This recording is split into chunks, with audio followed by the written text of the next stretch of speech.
Hello, and welcome to another exciting episode of Cooking with Unity. I'm your host, Max Moreau, and with me is my co-host, Philip Wilson. I am present here.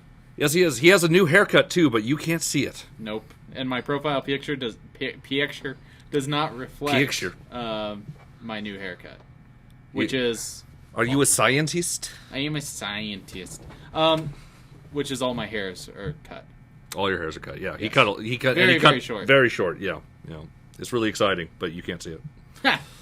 So, let's get to brass tacks. To use every fiber of my being not to say that out loud. It's you. Yeah, see, you're making the jokes even though there was no joke to make off of it. I know. Now it's just awkward for everyone. Yay. So, on our last episode, we were working on this crazy little we have a question terrain right off generation. the bat. Oh, we have a question right off the bat. Okay. Is there any way we can work in switching between different weapons, or has that been done before? You know, I don't think we've actually done that on the show. I don't think we have either. Yeah, we could do a weapon or something. What would be the alternate weapon? Some submunition thing. That'd be a good one. Just have it explode into like 5 separate projectiles or something. That would be cool. Yeah, we could do that pretty quick. Yeah, I wouldn't mind doing that.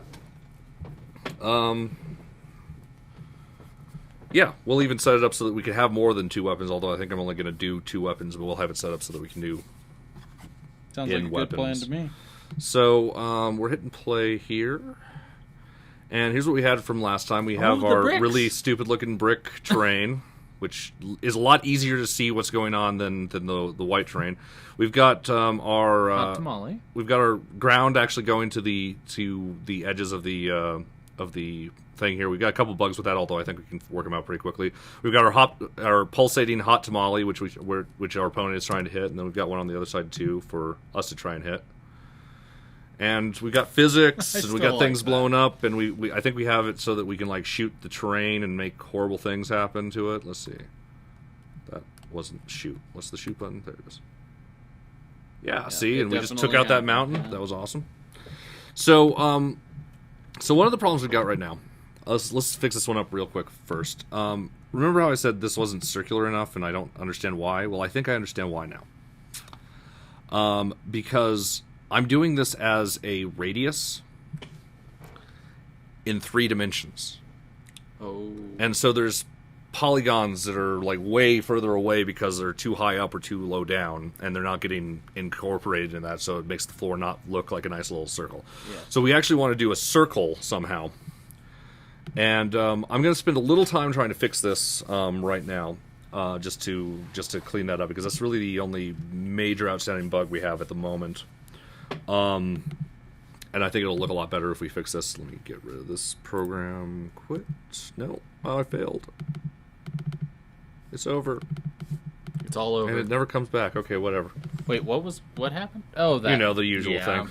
So, this is the height map generator. We don't want that. What do we want? We want cannonball. This has our... There it is. All right, so this time I'm going to not miss. There we go. So, what we're doing is we're doing a terrain deformation radius, and then we're doing a... basically anything within the square distance, or the square magnitude. So, how can we make this... As I said, I'm only going to spend a small amount of time on this, and so if it becomes obvious, I'm going to fix it, and if not, we're probably going to skip for a moment. So what this is doing is checking the distance between the vertice and the collider position, or the vertice versus the collision point, and we add the collider position because this basically turns it from object space into world space right here. Mm-hmm. And so... we want something where we ignore the Y somehow. I guess we could just zero out the Y on the collision point and the vertices I. So let's try that. So I'm going to go ahead and change collision point here. So collision point equals collision. Collision point dot y equals 0. So this will make it so that everything's at the same height. And then what I'm going to do...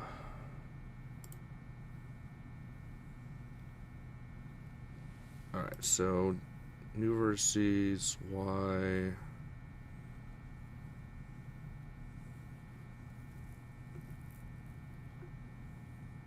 So we're already changing the new vertices y position here. But then we can change it... Oh, minus equals, so we need to maintain that. So we'll have to create another variable real quick. So we'll do...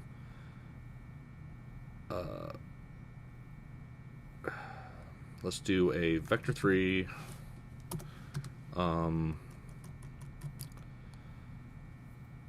vertex position. I'm going to say flattened vertex position. Flatten vertex position equals, and we'll go ahead and do this math here. We'll do new vertices plus collider position, and then we'll do flattened vertex position dot y equals 0. And then we can use this here. And since we're already changing the collision point y to 0... Oh, wait. This is not what I want to be changing at all. Undo all of this. Because we actually want to change this on the thing that flattens the terrain for our castle. But we're going to be doing the same thing. So, place fortress is in here. Okay. So, same concept, though. So we're going to do vector3,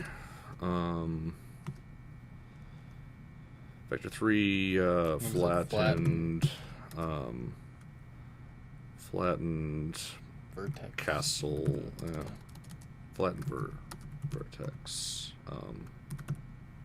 position equals, and we'll do these things. We'll do flattened vertex position dot y equals 0.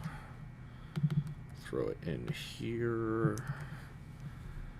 And so if the flattened vertex position minus collision point, and then we have to make sure that collision point dot y equals 0 as well. And that might just do it. So let's see if this makes it look a little bit more like a circle underneath our terrain. Hard to tell.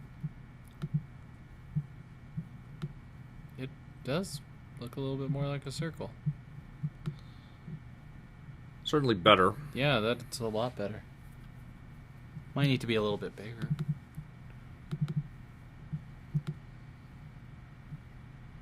Adjust that with a variable. Yeah, it might still need to be bigger. It certainly looks better. Yes, it does.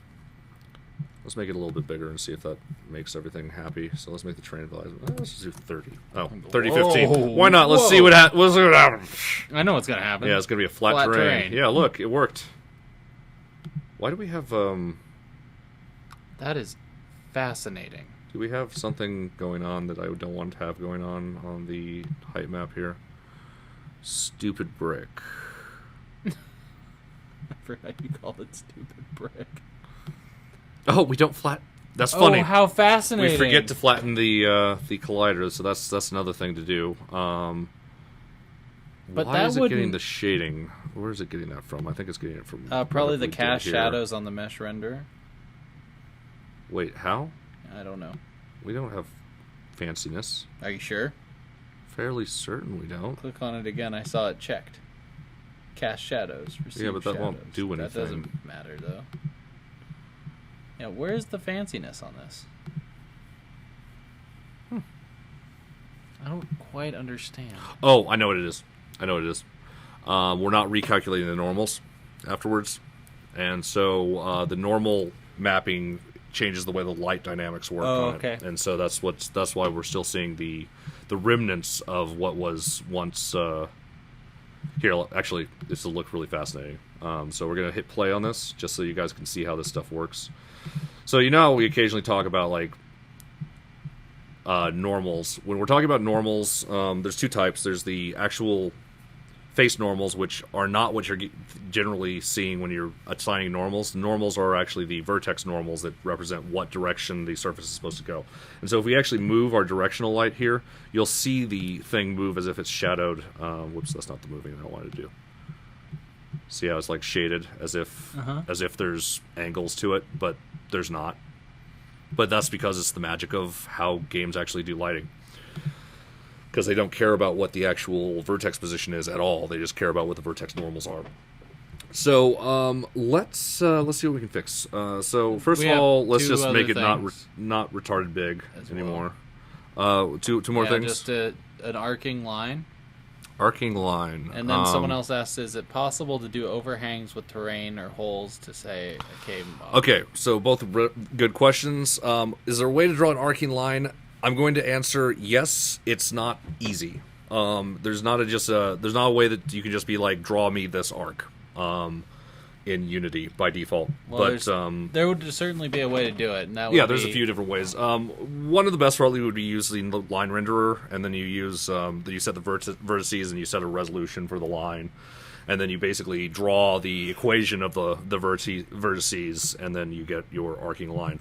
Yeah, I probably wouldn't be using physics droppers or anything like that for that once I did it. No, I mean you could do creative things too like that. You could make it so that it's like literally draws a line, or you could even do a trail renderer and just rotate something, and it would totally draw a line. Yeah. So or even like how our particle system works, we're technically drawing a line.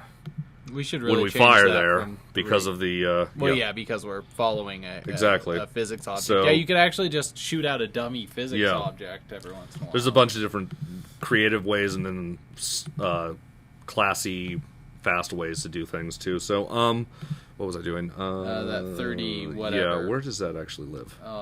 Maybe player 1 base. Place Fortress. Oh yeah, here we go. Player 1 base.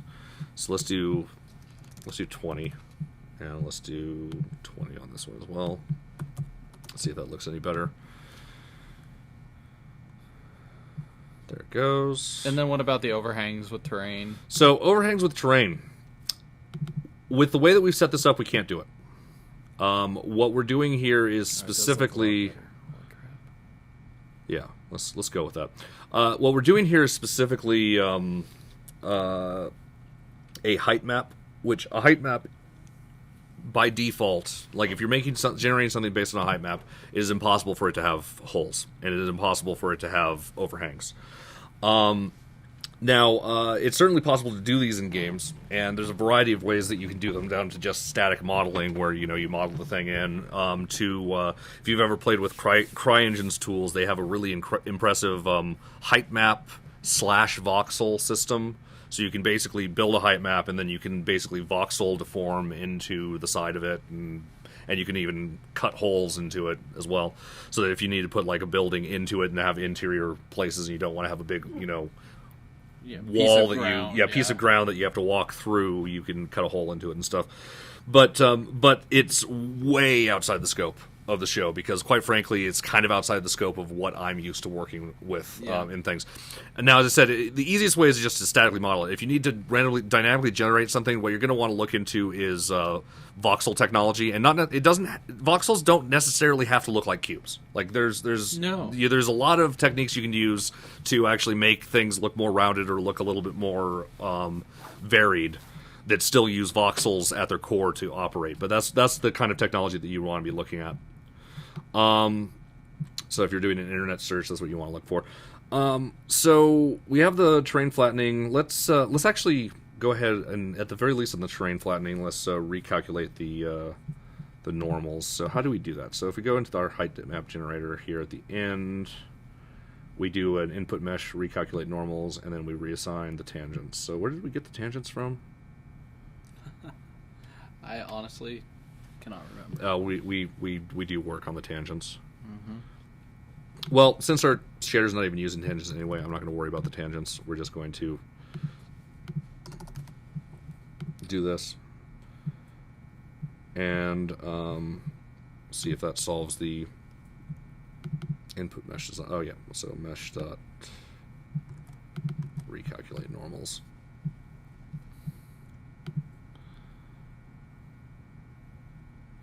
So now it should actually look flat. And it does. Yay.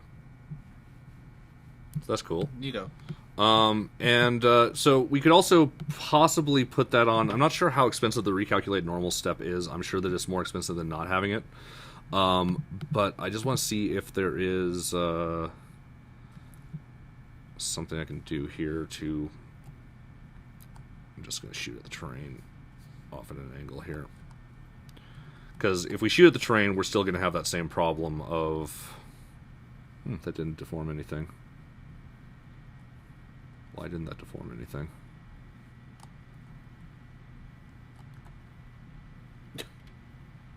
And I missed. Yeah, but it was spectacular. Oh, it did. Huh. Did it deform anything? It deformed one lower. That's fascinating. Why does that look wrong? It does look wrong.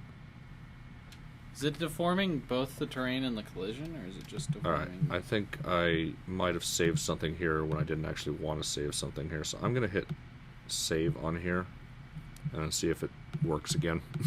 That's what I'm going to guess is the actual problem. Because I swear this was working pretty great last week, so... I thought so. Yeah. There we go, thinking again.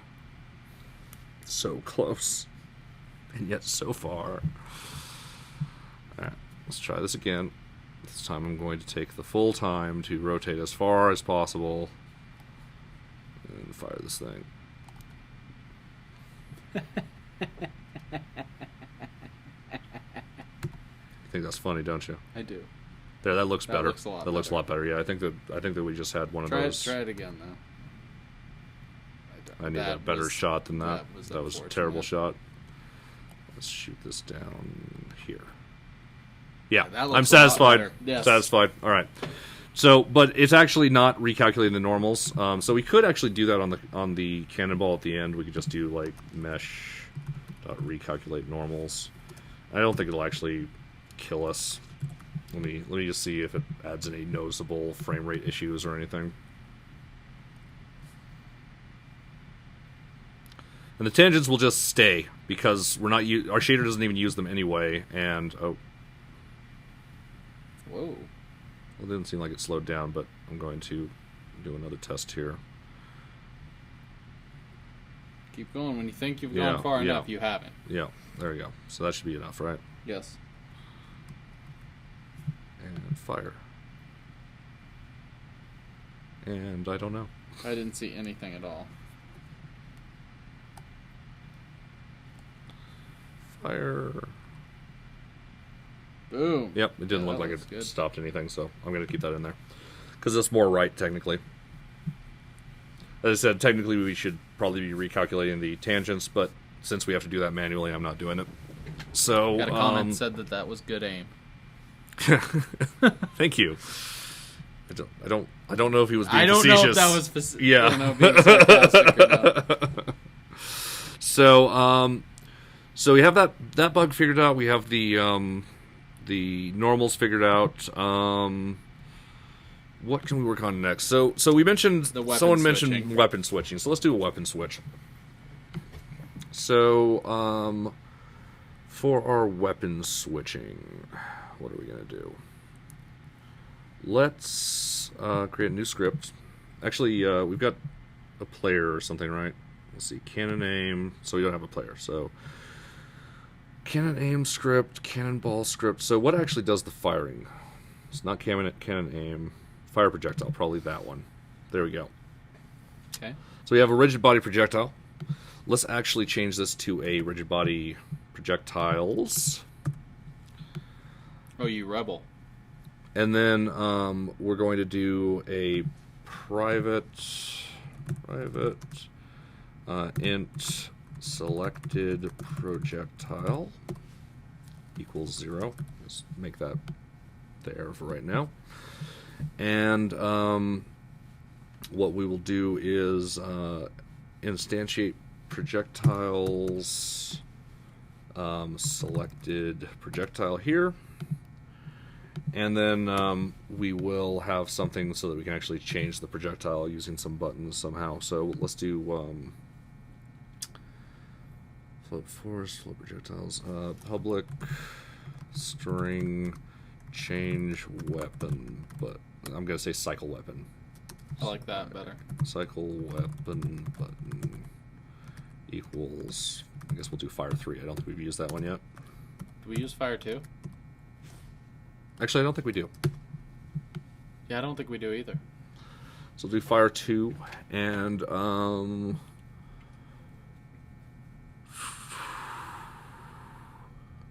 actually, let's do fire 3. Just for good times?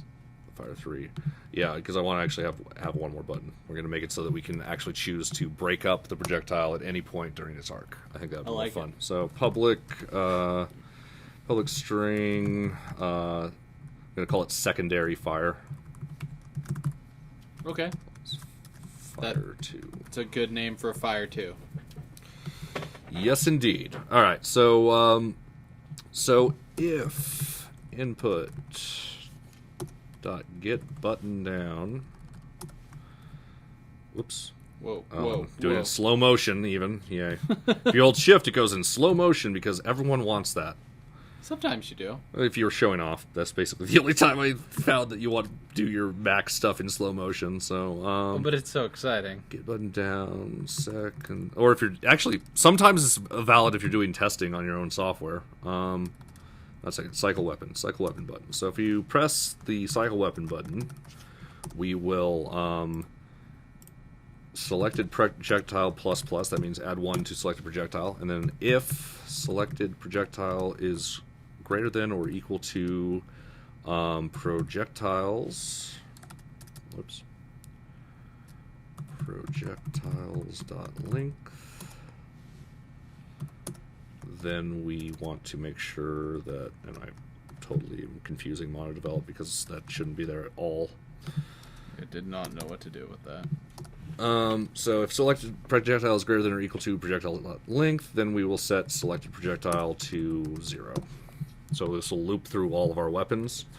And let's try and make it so that we can show what weapon we've got going on. So we have a force thing. Do we have anything else that Wait, you want it greater than or equals to 0? Greater than or equal to projectile's length. So I mean, yeah, if the that's projectile's length is. So if the projectile length is 1. Oh yeah. If it's equal to projectile length, you're actually already outside of the range because it's a 0 count first. That's so right. Okay. it's non-intuitive unless you've been doing programming for a long time. In which case, like, I can't think of doing it another way. No, it makes sense. But yeah, it's so basically if the length is 1, if there's one thing in it, the length will return 1. The first thing in that is 0. So I had a brain for it. Let's see, what else do we need? We have a quick question, by the way. Yep. Is there any reason you're not using Visual Studio Express as an IDE? Yeah, there's a really good reason. Did you see my slow motion? Hold on. Yeah, this is a Mac. That's part of the reason I'm not using Visual Studio.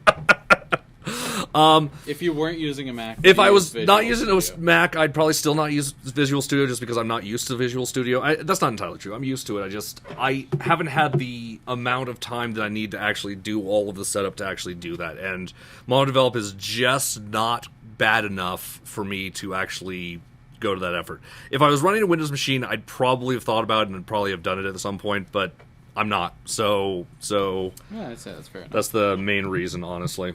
If you use Visual Studio, please, more power to you. They have really great tools. It's a great program. So, and I think there's some extensions you can get that make it integrate for Unity for almost everything. I think they even have the debugging integrated into it now. So, really? So if you like Visual Studio, give that a shot. So this just cycles through the projectiles. I want to actually try and give a projectile name. What should we do? Let's make it separate. We'll just make it separate. Public. We could get fancy here. Should we get fancy? Do we have time for fancy? We have a little bit of time for fancy. We could make a class. So I was considering. So let me explain what I was considering doing. I was considering doing a public string list, array. Sorry, that represents the projectile names, And the reason is so that we can assign a name, and then that name will show up on the screen for what we have selected. Yeah. Now, the problem with this is it means that you have, like, if we save this script and we don't have any errors in it, which I'm sure we do have some errors in it, but let's find out. Save, hit play. Oh, maybe we don't have any errors. Sweet. So the trick with this is if we go to our fire projectile script, which I think is in the cannon. There it is. So this one has projectiles and projectile names, and the sizes could be different, and you might run into situations where that might be a bad thing. Yeah. So honestly, this is a better choice for using a class. And what I mean by that is we would just basically make a very simple class, public class. What would this be called? Let's call it projectile. Public class projectile. And all this thing will have in it is a rigid body projectile projectile prefab is what I'm going to call it, and string projectile name. And then instead of using a rigid body and strings here, we would just use a public projectile projectiles. Sorry, we want to make this an array. And I think this may not work right off the bat. Let's see what this does. So does this show up? Okay, so I already found a problem here. Oh yeah, because I need to actually tell it to selected projectile dot projectile projectile prefab. I think it's just unhappy with me right now, so I'm just gonna force it in there. So inaccessible due to its protection level. Okay, that's because I forgot to put publics here. Public rigid body, public projectile name, save, and then there we go. So if we go to the cannon now, you'll notice that we just lost both those things. So this looks like it was really ineffective. But we can actually set a serialize field here. Wait, I'm not sure if this is the right one we need. Hold on. Unity serialize class.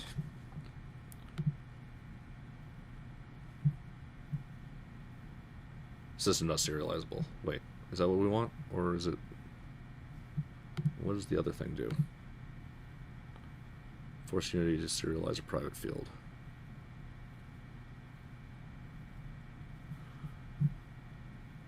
Here, let's just try this and see if it works first. I don't think it's going to, but... Save it, and we go... Boop, and I am going to hit play just to make sure that it did something.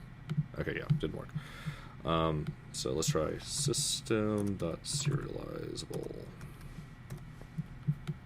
Save. Now, hopefully... There it is! Projectiles. There we go. So now we can set the size to 1. And you've got a projectile prefab and a projectile name. Oh, neat. And so now this is kind of grouped together and you can't shoot yourself in the foot as easily. So I'm going to stick with this. And so basically, and this is like a subclass, like you'd expect other classes not to be using this projectile class, but they could if they wanted to.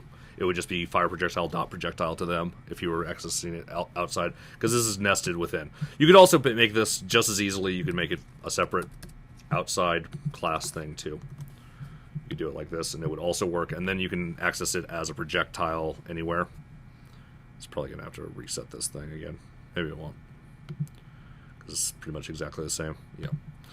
So it doesn't really matter how you do it, it's however you prefer it. As I said, since this is kind of something that's used internally by this script, I'm just going to keep it internal to the class itself, class definition itself.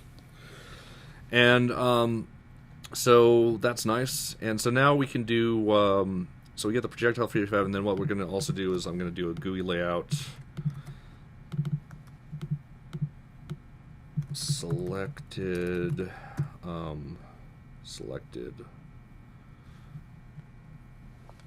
weapon, and then plus projectiles, selected projectile dot, just grab this from here, dot projectile name. So I'm going to start with our previous one. We'll put our, what is it called? Prefabs, cannonball. We'll throw this on here, and we'll call it a cannonball. And I'm going to apply this to our... I'm not sure if I trust doing this. I'm going to do it anyway. Apply to our prefab. Does this use that same prefab? It probably doesn't. Oh, it does. Okay, so I'm glad that works. That worked out nicely. So if we hit play now, you'll see that it says select a weapon cannonball. And if we were to hit fire 3, which, what is it defaulted to? It's not going to do anything, so I don't even know why I'm checking this right now, but I want to know for later. So our input is fire 3. That's left command. Okay, I can work with that. Okay. Left command. I guess that maps automatically. I think so.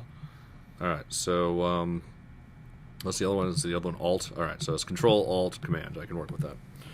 So if we hit it right now, it doesn't do anything. So let's make another type of weapon. I'm going to create it based on the cannonball,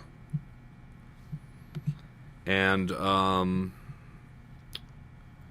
so I'm going to disconnect this one from its thing here. So let's do what is it called? Graphics, project settings, render settings, game object. There it is.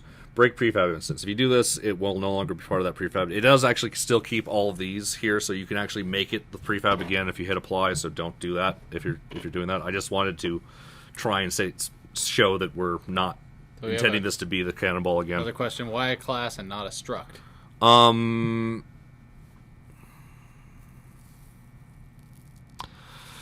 this case, I don't think there'd be much of a difference. The main reason that you do a class instead of a struct is so structs are passed by value and classes are passed by reference.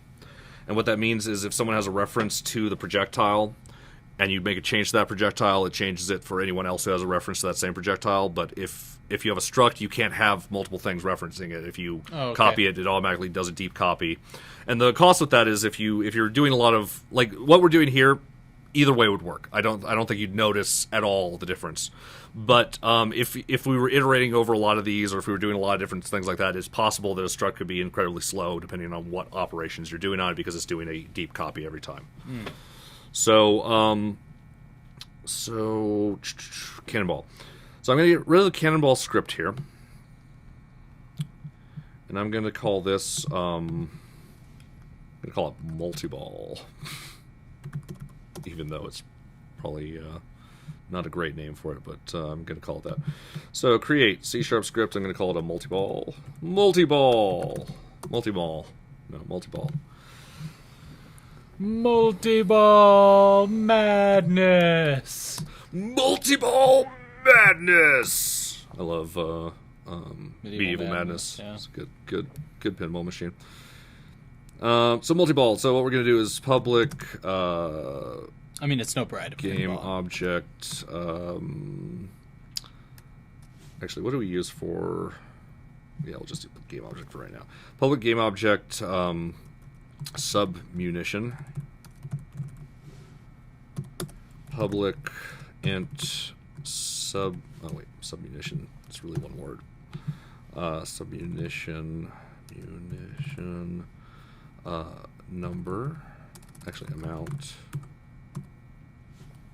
Yeah, whatever. Either way, let's default that to 5 so that we know something's happening. Okay. And what else are we gonna do? So on update. So I have a secondary fire here, but I'm actually.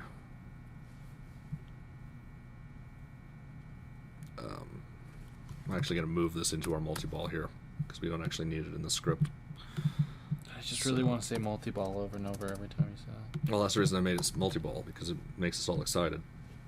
So update if input dot get button down secondary fire. I missed a bracket. I'm gonna hit save so that it knows I mean business. You aren't messing around. Yeah, I'm not messing around. Monodevelop. I mean business. All right. So so we're gonna make this thing kind of. I'm just gonna make it shoot off randomly first. So we'll just do. And actually, we're gonna make these rigid bodies. So for int I equals 0, I is less than or equal to less than submission amount. So, why is that not auto completing for me? Plus. We're going to rigid body instance equals instantiate.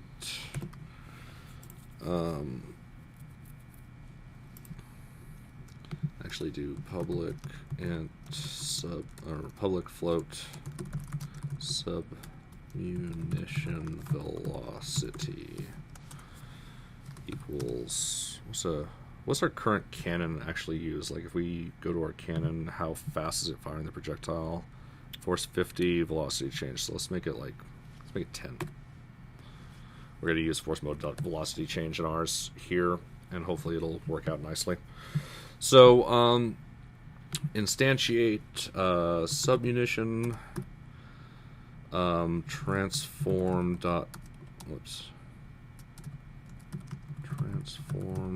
Why is it doing this to me? Position. Well, knew that at least. Yeah. Transfer dot position and who cares? Quaternion dot identity equals who cares.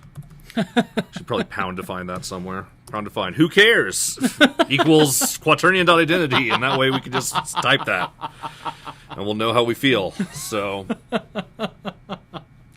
All right, so then we're going to apply a force. So we're going to... Is that like a Vector 3? A Vector 3, yes. It's like a Vector 3. Douglas Beck's Vector 3. Yes. Instance dot add force. And I'm just going to do random dot inside unit sphere times submunition velocity, which is still not showing up for some reason. Save. As we meet business. And then hopefully this will actually just work. So I cannot implicitly convert type. Oh yeah, that's because we didn't put our as rigid body. So again, this always returns objects, so you always have to typecast it. Yeah. But the only thing you can cast it as effectively is whatever you passed in here. So keep that in mind. So if you need a rigid body instance, you want to pass in a rigid body reference here. If you want a game object, you would place a game object. If you want it to have an access to your script that you have on there, you use that type. So like if you wanted to get a cannonball.cs, like if you wanted to get cannonball, you could literally do public cannonball, and then you could as cannonball, and you'll get access to all the script things for that. It's just a convenience system as opposed to having to do get component. So it also is a little bit faster than I think getting the component, but I could be wrong on that. So this will... Oh yeah, and we want the force mode. As I said, I'm just going to do force mode dot velocity change, because then we know what we're doing. So if we get the button down, secondary fire, we do this a few times, and then finally at the end of it, we destroy our original game object. Otherwise, we could do we could just continue bombing things on the way. That would be kind of cool in certain situations. Yeah, it would. So now we have a multi-ball. I'm going to give the multi-ball script. It's going to look exactly the same, except for I'm going to use red for the look of it. Ooh. And I'm going to create a prefab. Should probably be green. We have a lot of red. You're right, but I already have red. Fine. I'll make it brick. That's even more confusing. All right, so I'm going to delete this now. So now if we go into our cannon here, we can do elements 2. Or we could have just dragged another one in there, I think. But and then we go into multi-ball and throw it in Element 1. Here. And projectile name, we'll call it multi-ball. So I'm going to apply this. I'm going to hit play. And in theory, so we got select the weapon cannonball, and we can hit command multi-ball cannonball. It cycles through them. Let's do multi-ball, and we fire. And then I press secondary fire. And the variable submunition of multi-ball has not been assigned. Yes, it has not. So let's go to our multi-ball. And we want to actually give it a submunition. So let's give it the cannonball as a submunition. Wow. So now if we switch to the multi-ball, fire it, pew, and hit the secondary, they all hit each other, which was really exciting actually, but it did work. So let's go to our cannonballs. Are they on a later? They collide with each other. So let's turn that off because there's really no situation that should ever happen. No. In a turn-based game at least. So physics, cannonball should not collide with cannonball. File save. Save scene, save project, save everything. Just save, save, save. Let's do another save, just in case. Can we save the project? Okay. No, we can't. That's too many saves. You can never save too many times. Alright, so I'm just going to fire this up in the air, and then we're going to hit the secondary. And there they go. Yay. They didn't have any velocity to them, did they? They have a random velocity up to whatever we set in there, which was, I think we're using the default, which is... that's not the one. It's multi-ball. 10 maximum velocity. Yeah, okay, let's make it 20. See if that makes it feel better. I'm just gonna bam. Whoa! And they go completely random directions, so and then if we don't select that and we shoot, it just shoots a regular cannonball and doesn't do anything if we hit the secondary fire. So that's exciting. And then I can switch back here, cannonball, and it's a cannonball. So it all works. It's all exactly the way we wanted it. Pretty awesome. So, let's see. As far as the exploding in the middle of the air, here, let's switch back to multi-ball. Switch back to multi-ball real quick. Multi-ball. And then submunition. See, I think that's too much power. I think we actually want it to be lower. Let's do 15. It's kind of funny. And let's make the submunitions 50. That's even better. Why? Why would we do this? Because it's fun. No! Oh, God! Now let's see if we can destroy this fortress. I'm going to shoot it with the multi-ball here and see if I can just completely decimate it. Oh, wow. Oh, wow. It already kind of decimated itself. So let's actually increase the power because we have the ability to do that. Let's just increase the force up to like 100 and just fire it straight across. And then, woo. Yeah! Oh, wow. I didn't win, evidently. How did you not win? I somehow did not hit the heart. I don't believe that. You don't believe that? You don't? You really don't believe that? That was awesome. Some of them blew up off of the explosion, like they all got velocities I from the explosion. I don't believe that didn't hit the heart either. You don't? Okay, let's try it again.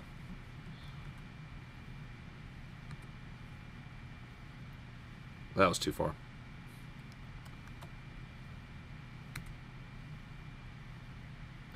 Holy crap, look at the terrain. We're just destroying this level. Maybe we lost the ability to win the game somehow. At some point. Wow, that went way too far. I think we may have lost the ability to win the game.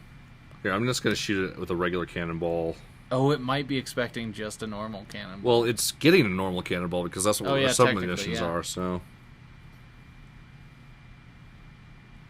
Way too far. Let's change the weapon. That's interesting. It saves it per player. That's so nice. We didn't even have to do anything because it's an instance. Saved it per player? Yeah, it does. Oh, Isn't that nice. Sweet? Alright, so let's shoot further down. Yep, it looks like it's definitely not working. So we must have disabled it or something. So what are we doing? Fortress Hearts. You win. Script, you win. What does you win do? On collision error has 1 true. Huh. That's pretty basic. Yeah. Like, it shouldn't even matter what hit it, just as long as something hit it. Is there one on both? Let's make sure that both of them have a UN. Yeah, they both have a UN. Interesting. Huh. And the ball... Is the ball a trigger or something? Does it not have a... No, it's a collider. And I bet you that we use on collision... Yeah, on collision enter. So it looked like it exploded when it hit the thing, so why would that not trigger a thingy? I do not know. Let's try again. I'm just going to shoot my own castle heart. No, don't do that. We don't have any constraints whatsoever on this. No. This seems like a bad idea. No, not like this. Game over, you win. Okay, that worked. Not like this. Not like this.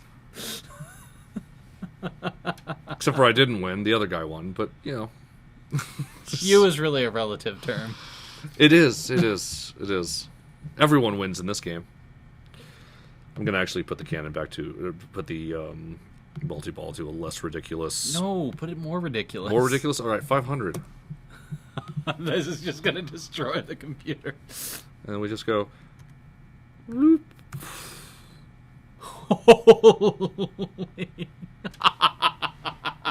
Game over, you win! It works! And now we just have the scorched earth that we used to have. We should take like before and after pictures before doing... Oh yeah, look, we got stuff that's going like below where it was before.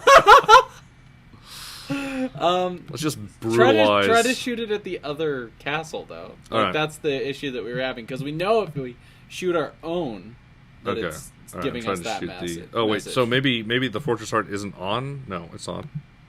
I don't know. Alright, I'm just going to try and kill it with regular cannonballs here, so... Oh. Alright, fine. Whatever you want. I don't care. What do you want? You're just always so picky. I'll do a multi-ball. Is that better? Yes. That is so awesome. That may be too many. What? No. No. I mean, you don't like... I like the ones that are falling in the background, just like from the sky. And there's a brick. Oh, that's amazing. Yeah, there's something going on. Yeah, there you go. I won. Game over, you win. I don't know. Huh. I don't know. Maybe it just... I don't know. Maybe it skipped the collision and hit something behind it, and we thought it Multi-ball hit 500 is pretty amazing. Yeah, it is. It's a bit too much, though, so... So now let's make it 5,000. Now yes, we should. Once. Do it once. Once is all we'll get. It's going to crash. Here, let me save the let's project. not crash. Save projects. But it's I not really going to crash. do It'll wanna probably see work. this. It's just going to slow down everything. I'm not even sure if people will be able to hear us talking. All right, here we go. I hope they will. I hope they will. Fire. Just right there. I got a beach ball for a moment. Yeah, I saw that. It's thinking. It's trying to render 5,000 of these spheres. If they're cubes, it's not the rendering that's killing them. That's actually not what's killing us. It's the collisions. It's the collision checking. Even though they're not colliding with each other, it still is a lot to check. Okay, yeah, we got a couple frames going on. I wish I hadn't moved my mouse because there they go. I see them. This terrain's going to be so messed up once it actually hits. Oh wow, that is a dense ball of death there. That is a lovely ball of death. Let's look at it in the scene. You're gonna regret clicking on that. I know. I regret everything. Yeah, there's our pile of explosive balls. Too many pairs created. New pairs will be ignored. This perhaps due to an excessive number of objects created at one location. Well, we definitely do have an excessive number of... I'm taking a screenshot of that. That's too cool.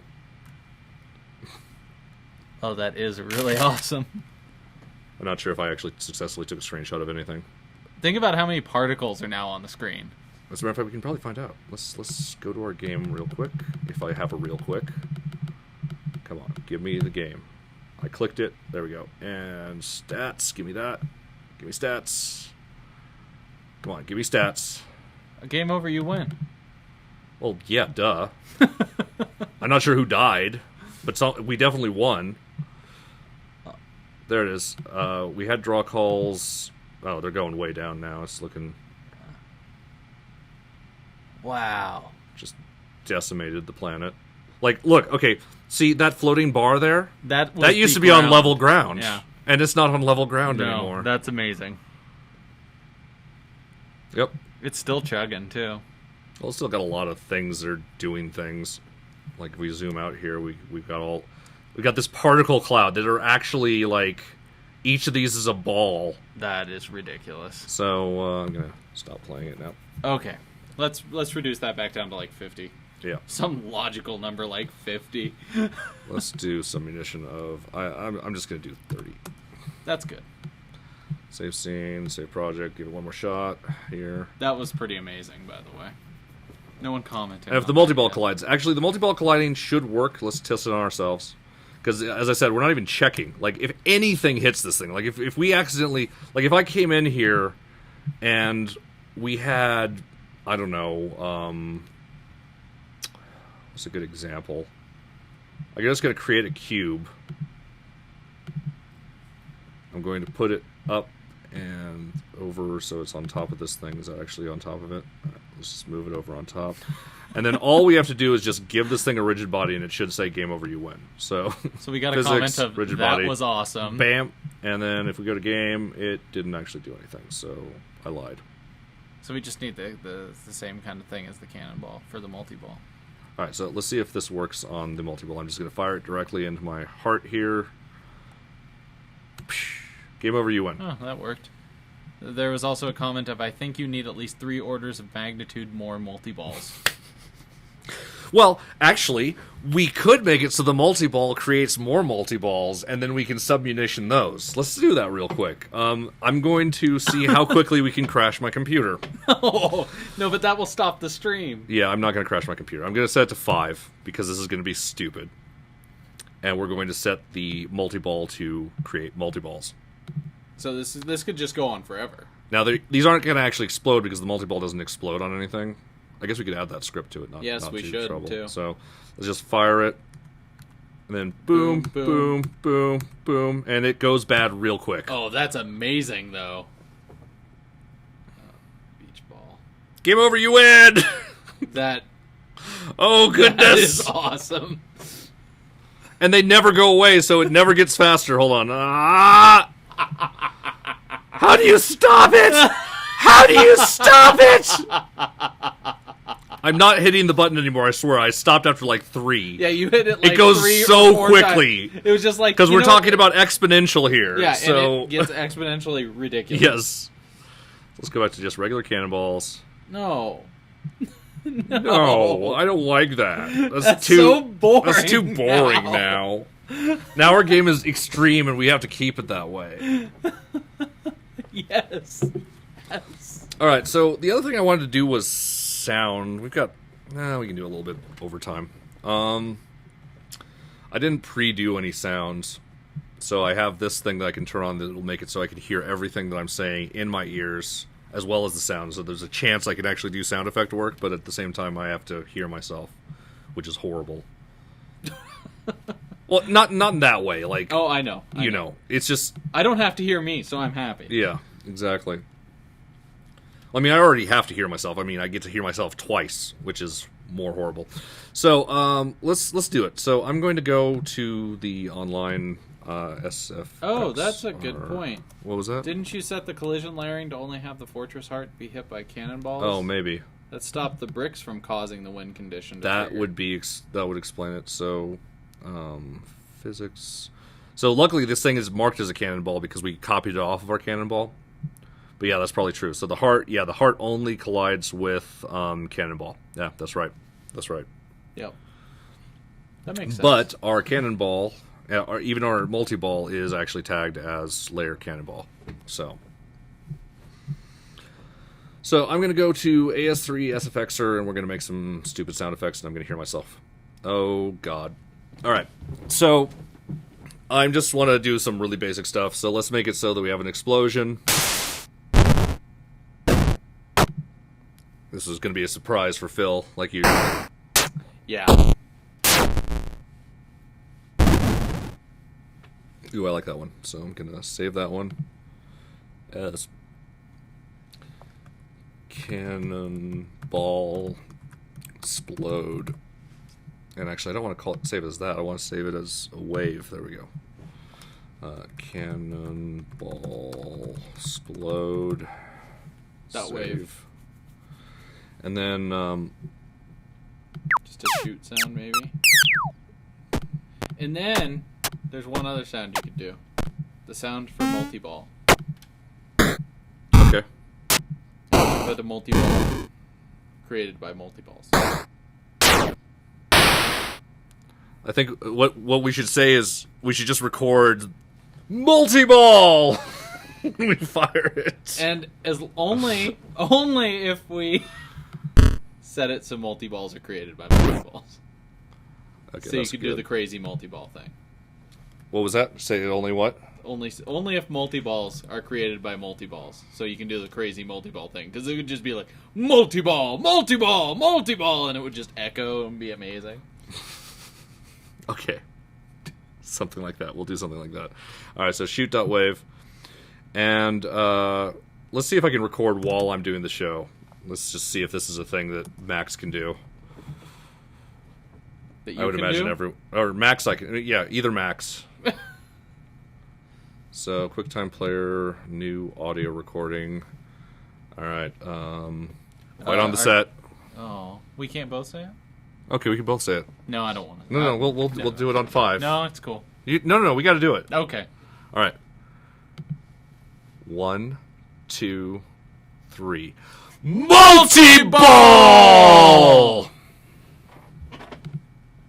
And that's what we do. All right. So I'm going to close this. We're going to save it as whatever. Yeah, M4A is fine. Feel free to... I say feel free to use that in the game. So I'm using Fission. This is a pay app. But you could do this in any audio editor. Audacity is available on multiple platforms. You could honestly do this in iTunes. You could do this in iTunes probably, but I this program's specifically designed. I actually really like this program because you can see this. So yeah, you can just see it, and you can just be like, I think you can just double click actually. No, it's not double click. Split and split, and then we just save this as. So what do you say? People should use this for their game, right? Ball! Multi-ball! Yeah, anyone can use this if they want. If you need a multi-ball sound and you don't want to yell into a microphone yourself, you can use ours. Yeah. So I'd be happy about it, too. Yeah, we would. How do I actually export this as a wave? I want a wave. I don't want an M4A. You want an M4A, apparently. If I just say wave, will it be a wave? I have a feeling it won't. I have a feeling it won't. Is there an export? Save as. There we go. Oh, there was an export. Export selection as a wave. Yeah. High, I guess there's high and low, so I would... High. And we'll call this multi-ball. Does it sound cool? It actually sounds pretty decent. Good. Maybe I can... Do I have anything? No, I don't have any cool tools. We can't put an echo or anything. All right, so we got how many sounds? Three sounds. It's real simple. Let's just do it. So I'm going to, on the Canon, we're going to apply a... Going to create... Actually, I can just... Let's drag in our sounds first. So create folder, SFX, and we're going to grab multi-ball, Canon Explode, and shoot. Throw it into our SFX here. And then if we put this on the Canon and hit apply. So now we have this audio clip. We do not want it to play on awake. We're going to just hit that. And then on the Canon script, since this only has one sound, we can just tell it to play on the audio. So we can just go to, where is it? Fire projectile. So on fire projectile, we will if input get button down fire button, we'll do all of this stuff, and then we'll do what is it called? Audio dot play. Super simple. Will there be a... No, there shouldn't be. So if I start it now and hit shoot, I didn't hear anything. Cannot play a disabled audio source. Oh, interesting. So we have to do it before Turn Manager has fired. And actually, it probably is not going to work because this gets disabled immediately, doesn't it? Probably. Yep, didn't hear a thing. All right. So we're going to have to do this slightly differently. Because we instantly disable this so that you can't do anything. But we actually want to do the audio source. So instead, we're going to do it as an audio source object. I'm going to create a just an empty game object. We're going to call this shoot sound. And I'm going to put shoot on it. And this time we are going to keep play on awake on it. And I'm going to put this into our prefabs. I'm going to turn... Oh, I need that on for testing. I'm just getting annoyed by myself at this point. So delete this. Power through. And so now on the fire projectile script, we'll have a public audio source shoot sound. And then we will just instantiate shoot sound. Pew, pew, pew. Transform dot position, and who cares? We really should do that at some point. Yeah, I think so. Quaternions now, are very important. They just if I hit play very hard to now, understand. And we fire, I still didn't hear anything. What did it say? I was like, oh, didn't have a... The variable wasn't assigned. So I need to put the shoot thing here. Shoot, not a source. Oh, wait, that's not what I wanted. That's not the shoot I wanted. I wanted shoot sound. Here we go. There you go. So I'm going to hit apply, so it applies to both. And hit play. It shot! It made a sound. Cool. Alright, and then we're going to want to do one for the cannonball. So I'm going to do the same type of thing. Create empty game object.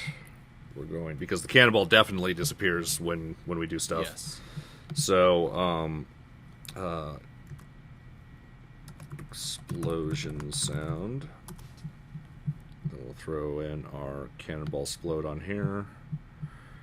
Put this into our prefabs. And then on the cannonball script, we will make it so that there will be a public audio source explosion sound. And then I'll just do it right where we instantiate the other thing. Instantiate explosion sound. Actually, we've got a better case for this. Because we are instantiating an explosion effect. I'm just going to be cheap here. So yes, I would as well do this exact same thing that you're going to do. What we're going to do, after I delete all the wrong things. Well, but you made it better. Yeah. So what we're going to do is, instead of having an explosion sound, we're just going to go to our prefab for impact explosion particle. There it is. So I'm going to delete this one. We don't need that. And then we just drag in the sound onto here. That's right.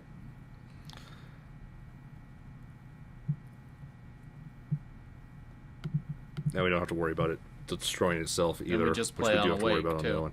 And we play on awake, so it's already set up. And then the other thing we want to do is we're probably going to want to make this not fall off the same way, because let's make the minimum distance something ridiculous like 100. So we can hopefully hear it. So let's hit play, fire projectile, and it's going to say invalid reference because we didn't actually set one. Or it's not going to say anything because it didn't hit anything. Yeah.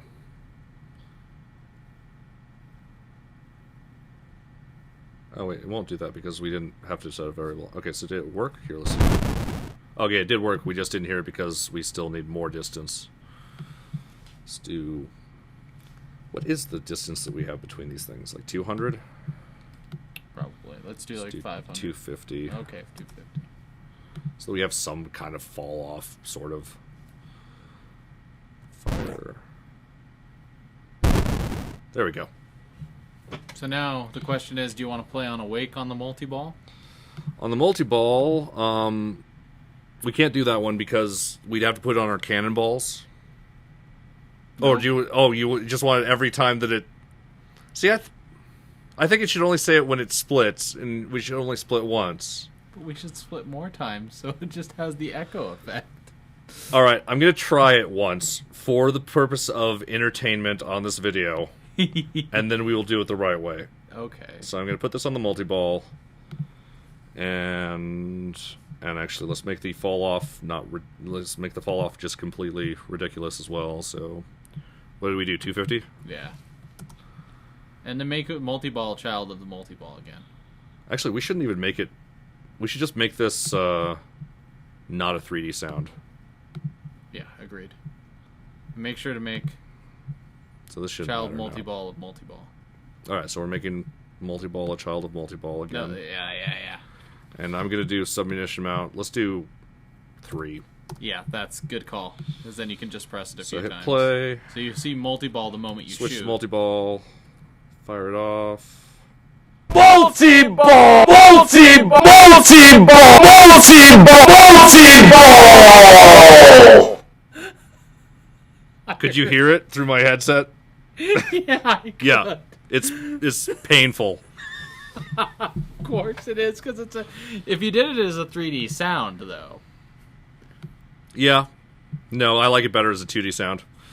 So, let's go back to making this a cannonball again. And I think it should be said when it splits. Yeah, and so we'll look into our multi-ball here. We'll do I just heard it faintly public first. And then it just kept audio happening. source multi-ball sound. Can you and still then- hear after that? Me? Yeah. Barely. I'm still hearing an echo on everything right now. This was horrible. So what are we doing? We are setting it so that the multi-ball sound plays on breakaway from the multi-ball. All right, so all we need to do is, at the end here, when we're destroying the game object, we instantiate multi-ball sound, transform... Actually, this one doesn't even matter where it is, but I'm going to use position, just in case it did. And then quaternion.identity, also known as we don't care. And then we need to make a multi-ball sound, so we're going to create a empty game object, which there's still not an empty game object in that menu for some reason. We're going to call this multi-ball sound. Throw this here, and then we put this as a prefab. We delete this one. And then finally we attach this to our multi-ball sound. There we go. So multi-ball sound. So now if we hit play, fire the multi-ball, and we hit Multi-ball! and they all explode. Good. Perfect. Good deal. One last thing. We're 10 minutes over, but I'm going to just do it really quickly. These sounds don't clean themselves up. Let's make them clean themselves up. Sounds like a good plan. So we're going to create a C# script called destroy when done playing. Destroy after playing. Destroy after play. Destroy after all. Play. Destroy after play, right? All right. That's a weird... Seems weird. There's probably a better thing I could have called it, but so all we're gonna do is Is it destroy dead sound? Yeah, that might work. Audio, if audio dot is playing, if not audio is playing, destroy game object. Save. And then we just throw this onto our audio source is playing cannot be used as a method or delegate. Oh, is playing is not a method or delegate, so it doesn't need the extra call there. So now that's done, so I'm just going to click on multi-ball sound, shoot sound, and I'm going to put it on impact explosion particle. Oh, wait, no. That one already destroys itself. Yes. So these ones we're going to add component, destroy after play.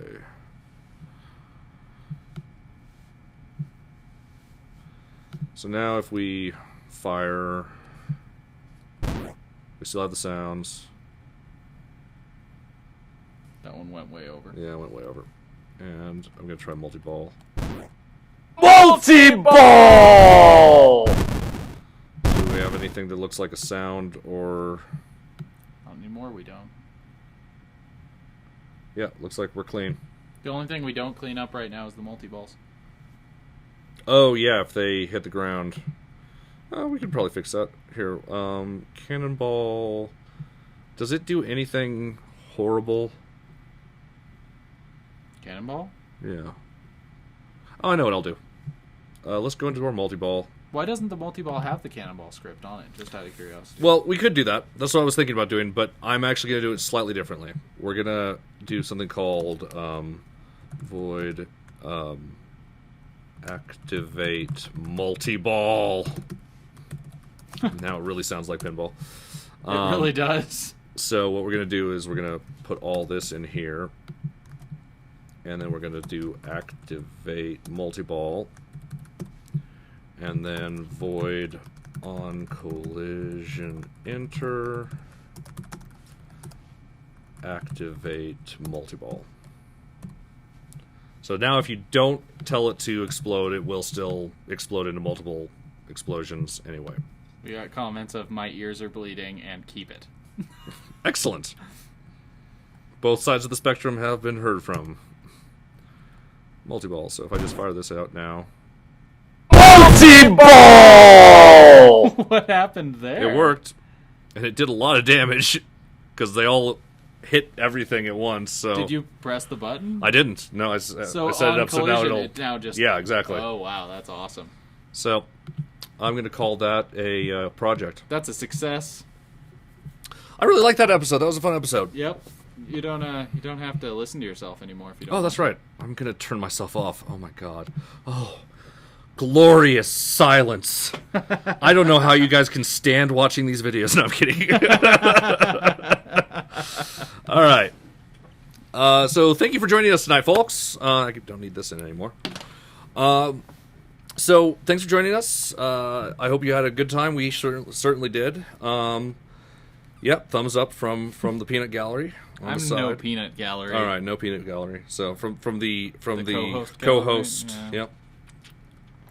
So thank you for joining us tonight. If you have any questions, comments, concerns, whatever, criticisms, anything else that starts with C, things that don't start with C, whatever, email me at pushypixels@pushypixels.com. You can also tweet me at Drakfire. That's DRAKFYRE. And you should buy Phil's game, Robot Alone. It's fun times. It is. You know, if you decide to use the multi-ball in anything, just let us know, because that would be awesome. We'd love to hear it in something else. If you want to, you can send me an email. I only really want C words in my emails. So All right. there's that. Or ones that start with the letter Z, like Zamboni. Zamboni, huh? Yeah. Yeah. Pretty much only want to see an email with Zamboni in it. Yeah. That's Zoo. No, just Zamboni. Just Zamboni. Yeah. Okay. And if you can tweet me. Zardos. You can follow me. Yeah. No, that starts with an X, doesn't it? No, it starts with a Z. Does it really? Definitely starts with a Z. Neato. Have you seen the movie? No. You should see the movie. It's I good. hear that. Well, it's not good, but it's It's terrible. good in a terrible way. But there are moments that are good. Fair enough. Yeah. So you can follow me on Twitter. I tweet things sometimes. Sometimes they're relevant. Most times they're not. That would be at Magma Lemur. That's spelled out the @ MAGMALEMUR. And you know what you should really do?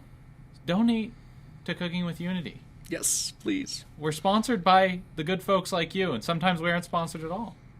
But sometimes we are, and we're really appreciative. Most of the time we're not. We are. But yeah, and we have swag. I don't have any display swag right now. And please email me if you've received the coasters. And also, I'm going to put this out there again too, even though I'm pretty sure I haven't heard any complaints at least. The keychains went out a long freaking time ago, just ages ago, and they should all be in your respective homes. So if you did not receive a keychain and you thought you should have had a keychain, let me know. If you have not received a tile yet, a coaster, let me know. If you have received one, let me know. Actually, don't go ahead and let me know. Yeah, just go ahead and communicate with us. It's great. Yeah, we do like communication. Anyway, thank you very much, folks, and you guys have a great night. Have a good night. Thanks for joining us. Multi-ball. Multi-ball!